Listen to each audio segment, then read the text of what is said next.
you're the witnesses of the conversation. So welcome everyone to our color-filled conversations. I'm Aleathia, the founder of Untitled. We are celebrating coming up 11 years that we've been doing this, and we started with our first grant in this room 2013 in May. So it's like full circle how the universe puts us back in these spaces. So one of the things that I asked the men to share with us in opening up and warming up the dialogue is I put some items on the stool that are symbolic.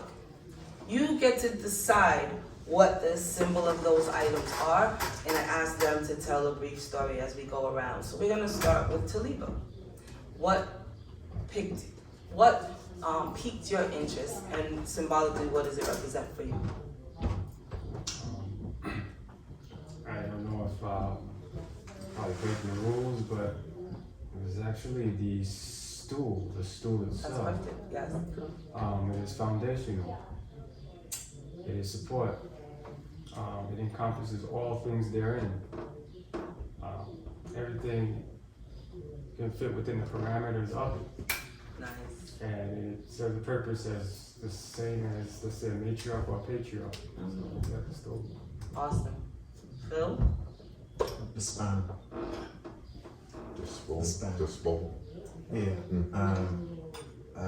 As a young teenager, I had built my own bike. I had took the bike and cut it apart and built a chopper, and it led on into me being a trail rider and assembling bikes for back in Trinidad, and Nice. every different type of bike I was riding.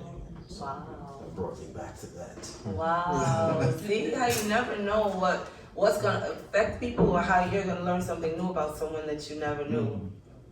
Jamel? I would say the tool, I'm not sure the correct name for that. I would say the monkey wrench, right? I would say it's speaking. Wait. It's opening wrench. Opening wrench. All right. I would say it speaks to my handy side. You know, always wanting to fix something. You know, always willing to be busy and just keeping it going and moving. So I would most definitely say the tool. So. Nice. Bliss? A lot of things resonate, but I'll go with the eraser. It is the ability to change the past, or to stop the past and create a new future. Wow. I'll keep it simple. Nice. That's profound. Mr. Lloyd? You started trouble with it. I chose the magnifying glass because it allows us to have access to things that we don't normally see or hear. So if we're able to sit and be quiet and focus, we gather more information. It's about patience. Nice. For me, it was I pick things apart. And I'm always looking at how to piece things together, but I have to fluff it up and sort through it. So it's like the pick for me was symbolic emotionally as well as physically. I would say the opening wrench because it always seems as though that I've been fixing things throughout my whole life, from child to currently, and the enormity of the amount of children that I take care of.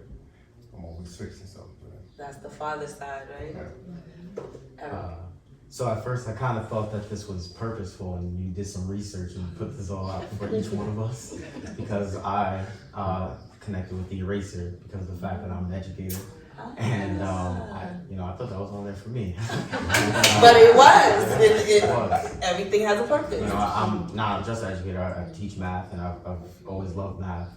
And all I use is pencils and erasers. So I just connected with that. That's just something I literally see and use every single day. Nice. This is the tool of your life, right? Exactly. Derek? Yeah, I kind of lean towards the eraser too. Developments is that I have the opportunity to make corrections in my life. And this is an ongoing thing, even at 61 years old, man, that I am fallible and that I make mistakes, and that the eraser can erase the mistakes, and I can make a correction in my life. So that's the purpose of it. I love it. I love it. This is the warm up to the conversation. Tell us about a time when a word, phrase, or way of being had an impact on you positively, coming from a male in your life path. Father, grandfather, uncle, teacher, mentor. Who was that man connected to you? Anyone can start this conversation, but what resonates for you? I started. One of my friends, father, he would always see me dancing, man. When I was younger, I used to always just dance and just really enjoy myself. And he used to always say, young man, do what you love. And that phrase, do what you love, it stays with me throughout my entire life, because I find a lot of the things I do is associated with passion. As far as me now, I'm an electrician, and I find me sometimes working just to do it because I love to do it. And it's a saying, you know, if you do what you love, you never work a day in your life. So I find myself on sites after hours just really just twisting wires and really just enjoying myself. And that phrase of do what you love, you know, it really stands strong. In thinking about this question, I was kind of like thinking hard about something specific that I've heard, you know, that maybe motivated something that, like in my life. And I kind of thought like of a phrase, but I started thinking about things that move me and direct like what I do in my life in terms of activities, social activities, work. And I kind of recently, in becoming an adult, have thought a lot about just being safe. You know, like in terms of going outside every day and just the dangers around us, all the things that we hear about every day on the news about, you know, shootings or in other countries, you know, people fighting for their lives. And I always think about my safety. And that even goes beyond just like physical safety. It's just also being safe in my finances, you know, being able to know like in 20 years that my family and myself is gonna be okay, and that I'm gonna still have my loved ones, and also just everybody around me is safe. So my father, every day before I leave to school, he tell me to be safe. And so that's what resonated with me, just hearing him tell me every day, even to this day, be safe. And it's also something that I tell people all the time, you know, like I notice that when I'm talking to other people and they say goodbye to me or they just talk to me, they never really, not many people tell you to be safe. But I tell people to be safe all the time. You know, when I see somebody I love, I tell them, I know they're going somewhere, I tell them like, be safe. Yes. I think it's important. See, that's the thing about words and intentions behind the word, right? So it's not just words because it was said to you by someone dear to you, but you now continue that legacy of putting the intention in your word.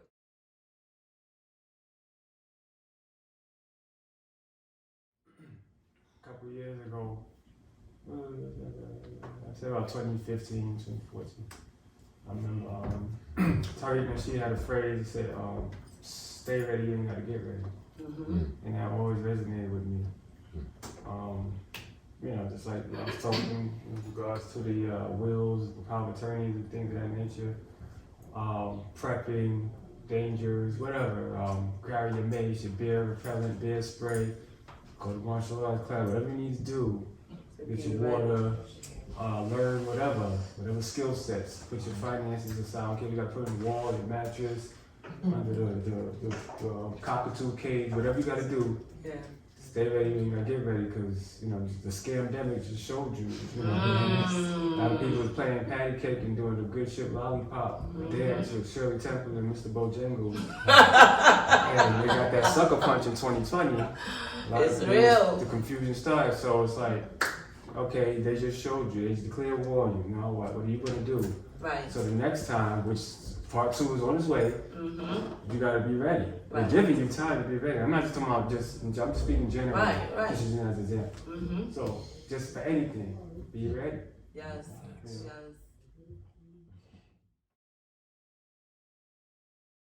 it's a phrase, and I happened to be sitting to the individual that came up that told me this phrase. He said, if you're taking medicine, you're sick. Mr. Lloyd right here. So even though I haven't done everything that he said, Yo, work in I progress. was 238 pounds. Now I weighed myself this morning, I'm 215. Good for you. How do you feel though? I feel great. It's a combination of what I was doing already and what he told me, and in addition to the new things that I've added. And I find that, you know, when you limit yourself from eating certain things, your mind becomes clearer because they're not invested in your health. They're invested in your enslavement. So food gets you sick so they can give you the medicine that keeps you alive long enough to be sick again. That's the trap. That's That's the trap. basically it. Living is a lifestyle, right? Yes. Breathing Yes. is something that we have a gift of, but we take it for granted that we're just going to be able to breathe.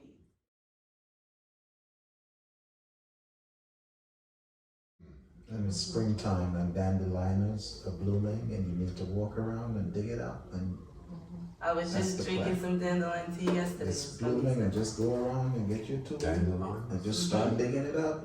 It's right there. That taproot is deep too. Yeah. You can't blink. Always. You can go down some couple of feet. It's gonna Dig grow it back. up and then go wash it out in some vinegar. Smoothies.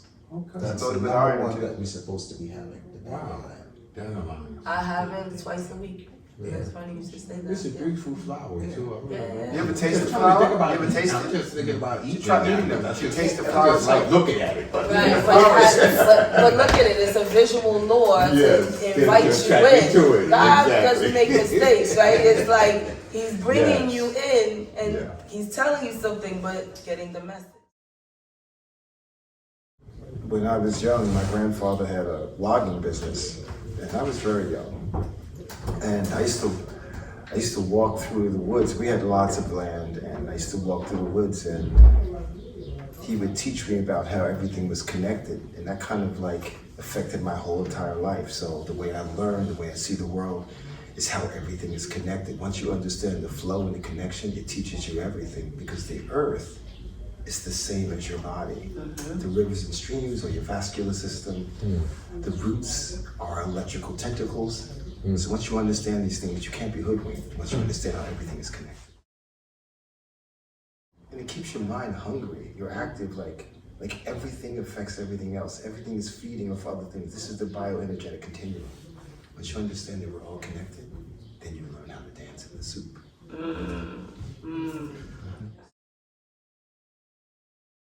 So for me, coming from a very dark place in my life, I'm a recovering drug addict. I have been for the last 18 years. And I remember at the age of 40, you know, and I equate the age with 40 as the age that man comes to, I don't know, their fruition at that age. Most prophets receive revelations at the age of 40. It's just something powerful about 40. It's a That shift. number. Yeah, it's a shift, right? In dynamics, right? Some kind of way. So I remember coming into recovery, and I remember hearing this brother said to me, he said that when an individual puts down the drugs, wonderful things happen. Old dreams awaken and new possibilities arise. And that has been like somewhat of my mantra. You know what I'm saying? You use it to remind yourself. And I use that to remind myself every day. And there's something about being a recovering person is that we tend to have more of a zest for life as somebody who's has not been in the bottom before because we've been there and we found our way out. You know what I'm saying? So this is Zest for Life, you know, it's still very, very relevant and very real for me. You know what I'm saying? So it was that, hearing that, you know. And I heard it from somebody who I wouldn't have been really open to hearing it because I heard it from somebody that was a gay man. And as I was talking earlier about sometimes if I get caught up in the rapping, Right. You missed the message. I missed the message. Fortunately, I didn't get caught up in the rapping of the person who was giving it. I got in touch with the message that he was delivering. Right. You know, so Timing is yeah, everything. and timing is You were ready. yeah. But Ready. that's when you become a three-dimensional thinker. Two-dimension is good, bad. There's nuance to life. You can find, you know, cure within poison. If you're patient. Right. Everything is not good or bad. They want you to think, you know, in two dimensions, but you have to think in three dimensions, think in depth. Then you can figure out, you can solve problems. If you think in two dimensions, they're giving you all the problems and the solution. Inside the box, but once you get outside of it. Yeah, you know.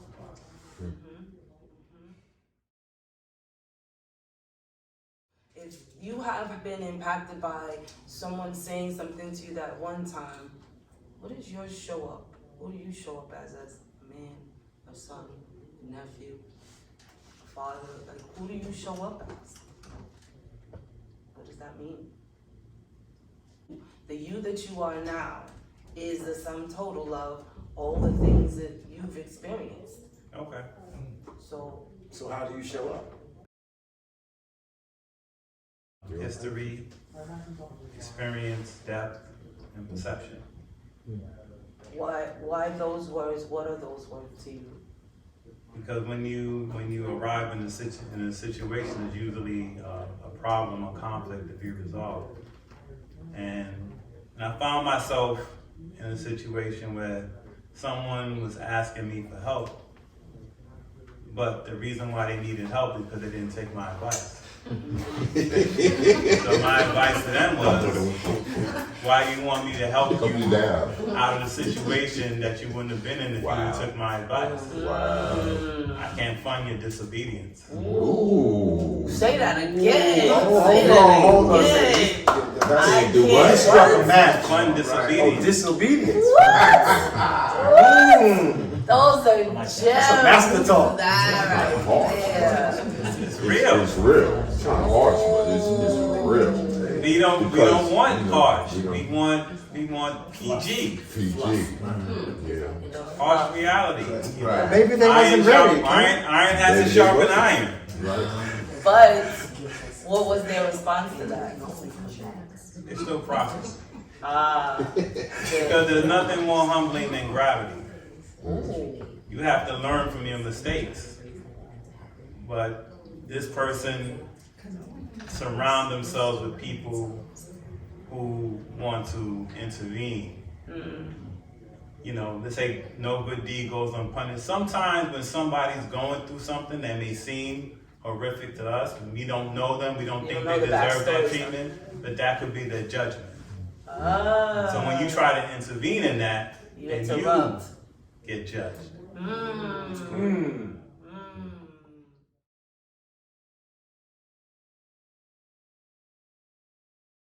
Just their judgment, it's their growth. It's their process. It's the process. Right. Yeah.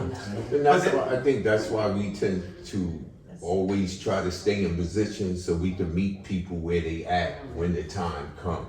And just stay grounded and stay in position because even though they might not be ready then, they might be ready at some point. So I need to stand firm in my position so I can be there when you're called. Because we all have a calling. Yep.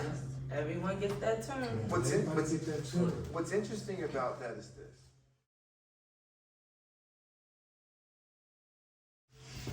As you start to acquire knowledge, the key is how you disseminate. Disseminate. So Right.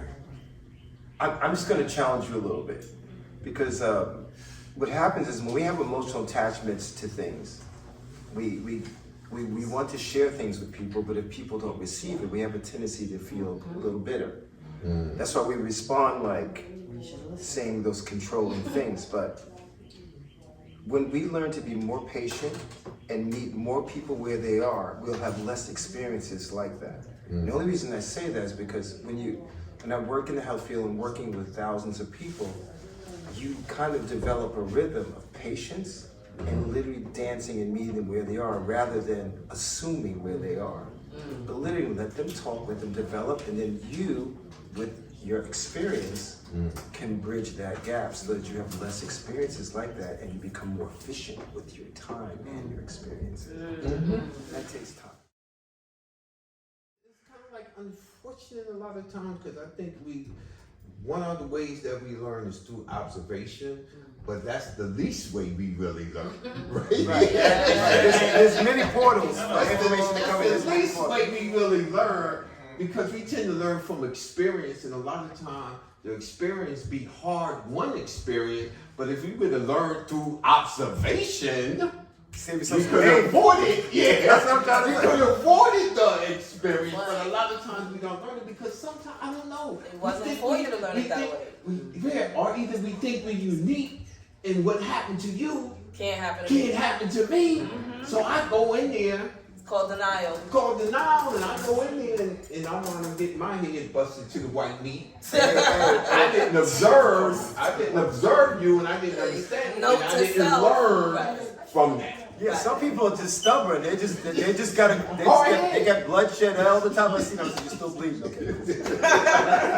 Tell them the same thing over and over again. It's coming out. I think what it is too, in the same way you said, some people is hard-headed, and I tell my daughters all the time, there's two ways to learn, either on the field or from the field. And I told her, if I've already bumped my head already being on the field, I would rather you to observe what I did and make better choices. But some people, it requires them to go through that process. The same way with us, we had to bump our head a few times for us to learn. And unfortunately, there's times we had to learn on the field. I mean, You know what I mean? You also have to understand, like I train a lot of people at work, and I tell them learn from the mistakes of others. When you sit in a room full of people and you hear they got a problem, you're not being nosy, you informing yourself so you don't do it. Listen and learn. Yes. We are, what they're promoting now is people doing whatever they want to do. And they're socially engineering people not to think about consequences for their actions. And that's why when you have somebody that has insight and direction and try to give it to someone, they're not receptive because they can't process it. Because you're trying to uplift a person, but you're going against a whole entire system trying to elevate them. When the whole system is pushing them down. Every single second. Right. And it's the system, do what you feel, do what Right. you love, do what makes you happy. Forget principle, forget your morals.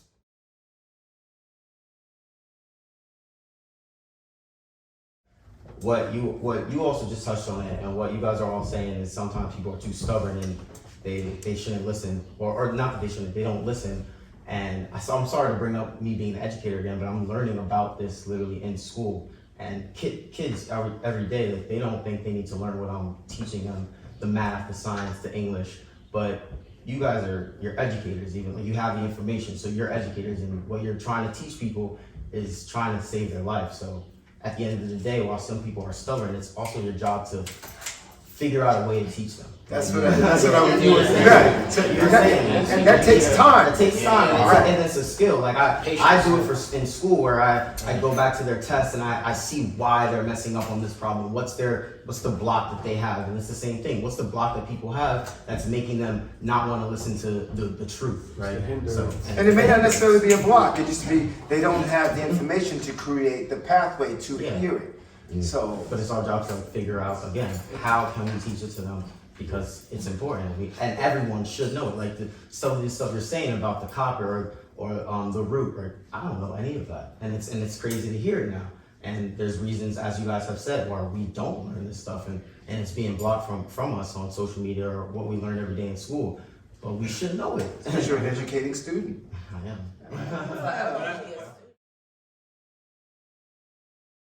What I found in my life is that when I requested information, I came across the people that showed me to it. The universe So provided them. you have to ask for the information. Set an They intention. say closed So- mouths don't get fed. So when the student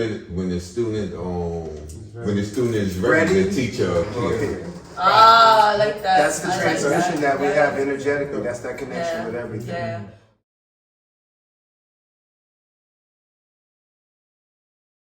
What are some of the final thoughts you have on what we're talking about? What is it that you want to fade to black on? I just want to say that the way I come every day, because the last question was about how do you come in regards to what is your representation. And I am a sober guy. I'm sober now from alcohol for 7 years. Good for you. Congratulations. And I notice while being sober, I see more. I'm a lot more patient, you know, and I'm pretty much working on self, you know, and a lot of times I'll use the alcohol as a way to bury pain as far as my past experiences with my father or whatever my upbringing was. That was my way to bury it. And I find myself being more of an open thinker because I'm putting the problem in front of me and I'm pretty much dealing with it. Instead of running and sweeping under the rug, I'm dealing with the problem. And because of my mindset and my new mental, I see myself kind of seeing more, man. And that to say, sobriety is a blessing. I encourage anyone that's going through, you know, drinking problems, that you may feel that you need alcohol to deal with any pain or any problem, give it to Jesus Christ, and I guarantee He will find a way for you to subside that. Amen. Thank you. I'm one of the musicians that created soca music. I opened for Bob Marley, and I've created a lot of music on my own. I'm very, very upset with the exploitation of black people by black entertainment industry. Right now with the trap, because you're talking about the problems that you're dealing with the youth. It's our music. Not the music. Let me differentiate the difference. Music is music, lyrics, Yes. words matter. Message. Words matter. And the words on top of beautiful music is going deep into the psyche of the mind, our kids. The music matters also. No, it's not the music. It is. The lyrics. In addition to the lyrics, it's also the music The music and the frequency of the and the music. frequency of the music. Well, of course, if you're talking about frequency, well, trap music is at the lowest frequency. Yes. Right? It's right. On purpose. Yes. Well, we have to look at the purpose of music and what was the intention. Exactly. The purpose of music was to break down the social mores of society. First they came with rock and roll, then the hippie movement, where they tested LSD on the population and gathered data. Then now they figured out rock and roll, we can only get a certain amount. But if we use hip hop, we can get them all. We can go global with it. What's the most global music? It's hip hop. We can go back further than that, the purpose of music. We can go back to the Bible. King We David. just go right back to sound, period. Yeah, we can go back and study music. So basically, when we're talking about we can start it with music, we would just In Africa, we started off primitively by just stamping, and then we started clapping, and then we started creating instruments, and then we moved on. And we can go all the way, we can progress. There was a great production at the Apollo Theater just a couple last month, and it took us all the way through from music, from what the slaves were doing, all the way through, brought us all back up through here. So that's gonna be a whole discussion. Right. But also the music that we listen to I'm serious about my music. the popular music is damaging to our bodies because There it's you not go. made by organic instruments. Most music There you is go. There you is go. a problem. There you go. If we have Sounds organic organized. instruments, the way they vibrate coincide with your body because you're mostly water. Your body vibrates. This electronic music, your body can't vibrate with that. So, but what you guys just said was valid in terms of going so deep. But see, this is the thing about information and conversation. Everyone is in different spaces on purpose, and the reason why I put this panel of people together is because everyone has a different frequency they're on, and it's gonna start stirring you to think about things in a way that maybe were coded, right? So having exposure to things, like one of the things, and I'll end on this note, one of the things that happens with exposure, it also teaches you about things you don't know that you didn't know.